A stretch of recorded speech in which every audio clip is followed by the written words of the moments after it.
से ही पता चलता है ये निवेश के वैकल्पिक तरीके हैं। ओके। ये ऐसे फंड्स होते हैं जो अमीर या सोफिस्टिकेटेड निवेशकों से पैसा इकट्ठा करके उसे पारंपरिक साधनों के बजाय स्टार्टअप्स, प्राइवेट इक्विटी या हेज फंड्स जैसी जगहों पर लगाते हैं। तो इनमें जोखिम ज्यादा होता है? बहुत ज्यादा। इसीलिए आम रिटेल निवेशकों को इनसे दूर रखा जाता है। और ये सीधे सीधे यूपीएससी के रडार पर हैं। मुझे याद है 2025 के सैंपल पेपर में एक सवाल था कि बॉन्ड, स्टॉक और हेज फंड में से कौन से एआईएफ्स के तहत आते हैं। बिल्कुल, इससे साफ पता चलता है कि यूपीएससी इन बारीक कॉन्सेप्ट्स पर ध्यान दे रहा है। और रीट्स और इन्वेट्स? इसी तरह रीट्स मतलब रियल एस्टेट इन्वेस्टमेंट ट्रस्ट्स और इन्वेट्स यानी इंफ्रास्ट्रक्चर इन्वेस्टमेंट ट्रस्ट्स हैं। ये म्यूचुअल फंड्स की तरह ही काम करते हैं, लेकिन एक बड़े फर्क के साथ। वो क्या? म्यूचुअल फंड्स आपका पैसा अलग अलग कंपनियों के शेयर्स में लगाते हैं, जबकि रीट्स आपका पैसा बड़े रियल एस्टेट प्रोजेक्ट्स जैसे मॉल या ऑफिस बिल्डिंग में लगाते हैं। अच्छा। और इन्वेट्स उसे हाईवे, पावर लाइंस जैसे इंफ्रास्ट्रक्चर प्रोजेक्ट्स में लगाते हैं। इनसे मिलने वाला किराया या टोल कलेक्शन निवेशकों को मुनाफे के तौर पर बांटा जाता है। तो इसका मतलब ये हुआ कि अब एक आम इंसान भी मान लीजिए 10,000 रुपए लगाकर किसी बड़े हाईवे प्रोजेक्ट या किसी शानदार ऑफिस बिल्डिंग में हिस्सेदार बन सकता है। बिल्कुल, और किराए की कमाई का हिस्सा पा सकता है। यही इसका सबसे बड़ा फायदा है।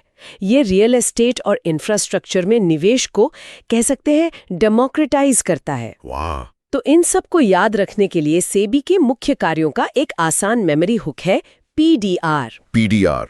हाँ, पी निवेशकों के हितों की रक्षा करना मतलब प्रोटेक्ट इन्वेस्टर्स, डी प्रतिभूति बाजार का विकास करना यानी डेवलप द मार्केट, और आर बाजार को विनियमित करना regulate the market. PDR protect, develop, regulate. बहुत बढ़िया। पीडीआर याद रखिए, सेबी के मुख्य कार्य याद रहेंगे। ठीक है। तो सेबी इन सभी बाजारों को नियंत्रित करता है, लेकिन इन बाजारों में सबसे ज्यादा चर्चा में रहने वाला एक इंस्ट्रूमेंट है बॉन्ड, जिसको लेकर अक्सर लोगों में कंफ्यूजन रहता है, खासकर बॉन्ड धारक और शेयर धारक के बीच के अंतर को लेकर। देखिए, इस अंतर को समझना बहुत जरूरी है, क्योंकि यही जोखिम और रिटर्न की पूरी कहानी तय करता है। जब आप किसी कंपनी का शेयर खरीदते हैं तो आप उस कंपनी में हिस्सेदार यानी मालिक बन जाते हैं। राइट।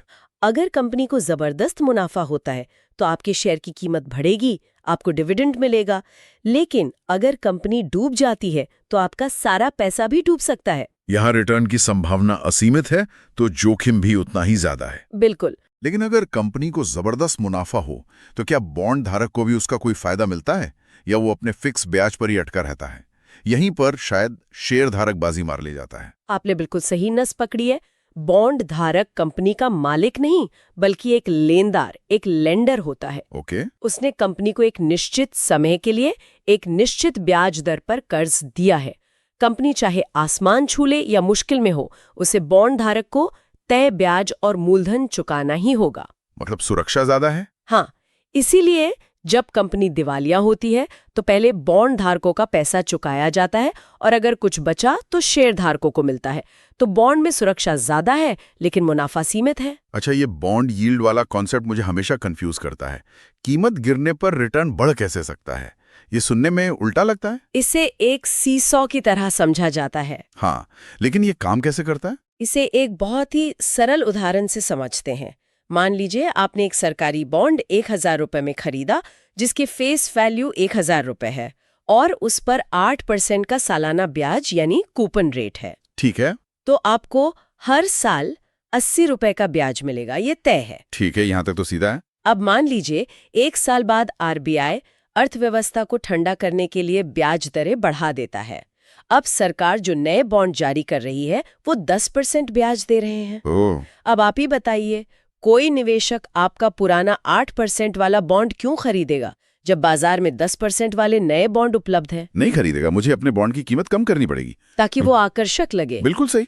आपको अपने 1,000 रुपए वाले बॉन्ड की कीमत घटानी पड़ेगी। मान लीजिए आपने उसे 800 रुपए में बेच दिया। ओके। अब जिस नए निवेशक ने इसे 800 रुपए में खरीदा है, उसे सालाना ब्याज कितना मिलेगा? उसे अभी भी कंपनी से 80 रुपए ही मिलेंगे, क्योंकि कूपन रेट तो फिक्स्ड है। हाँ, वो तो फिक्स्ड है। लेकिन उसने निवेश कितना किया? सिर्फ 800 रुपए। तो उसकी यील्ड यानी प्रभावी रिटर्न हो गया 80 रुपए प्लस 800।